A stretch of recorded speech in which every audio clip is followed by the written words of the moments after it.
بسم اللہ الرحمن الرحیم۔ السلام علیکم ورحمۃ اللہ وبرکاتہ۔ عابد راجی چینل کی طرف سے آج میں اپنے دوستوں کو رسول اللہ صلی اللہ علیہ وآلہ وسلم کا ایک بہت ہی پیارا فرمان سناؤں گا۔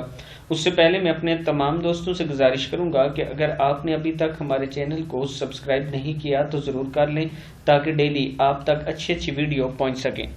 تو شروع کرتے ہیں۔ بسم اللہ الرحمن الرحیم۔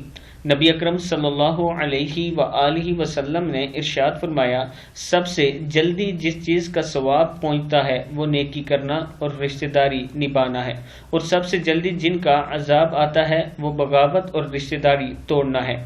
پھر سن لیں، سب سے جلدی جس چیز کا ثواب پہنچتا ہے وہ نیکی کرنا اور رشتہ داری نبھانا ہے، اور سب سے جلدی جس کا عذاب آتا ہے وہ بغاوت اور رشتہ داری توڑنا ہے۔ ابن ماجہ میں ہے۔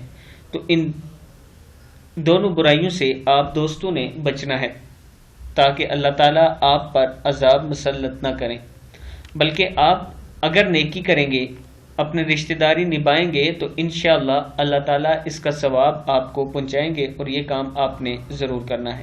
السلام علیکم ورحمۃ اللہ وبرکاتہ۔